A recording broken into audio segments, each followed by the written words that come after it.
कुछ कहानियां होती हैं जो सुनी जाती हैं और कुछ जो सिर्फ महसूस की जाती हैं। वेलकम टू अनकही अनसुनी, जहां हर कहानी कुछ कहती है पर अक्सर अनकही रह जाती है। बहुत समय पहले की बात है। एक पर्वतीय गांव के पास एक गुफा में एक संत तपस्या में लीन थे।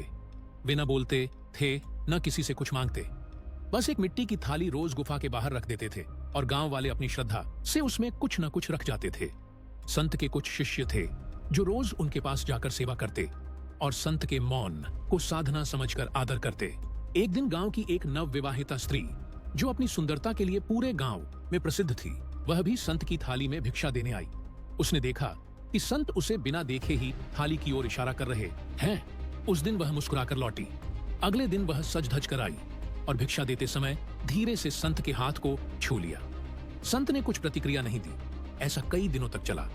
वह हर दिन कोई नया प्रयास करती, उनके मौन को तोड़ने का, उन्हें विचलित करने का। शिष्यों ने यह देखा और क्रोधित हो गए। वे सोचने लगे, इस स्त्री का व्यवहार अनुचित है और गुरुजी मौन साधे बैठे हैं। क्या वे कुछ समझ नहीं रहे? एक दिन शिष्यों ने साहस कर संत से कहा, गुरुदेव, वह स्त्री आपको भटकाने की कोशिश कर रही है और आप मौन साधे हैं। संत ने पहली बार वर्षों में अपनी आंखें खोली और मुस्कुराते हुए बोले, जो भीतर से शांत होता है वह बाहर के स्पर्श से विचलित नहीं होता। फिर उन्होंने थाली उठाई और उसमें रखा हुआ एक मीठा रसगुल्ला शिष्यों को दिखाया। देखो, ये रसगुल्ला कितना सुंदर है, पर यदि इसे कोई कांटे से खाए तो क्या उसका स्वाद रह जाएगा? शिष्य चुप हो गए। संत ने कहा, मौन केवल वाणी का नहीं होता, वह भीतर का भी होता है। जब मन में कोई प्रतिक्रिया न हो तब ही सच्चा मौन होता है। अगले दिन वह युवती फिर आई, लेकिन जब उसने देखा कि उसकी हर कोशिश एक पत्थर को पानी देने जैसी है, वह समझ गई।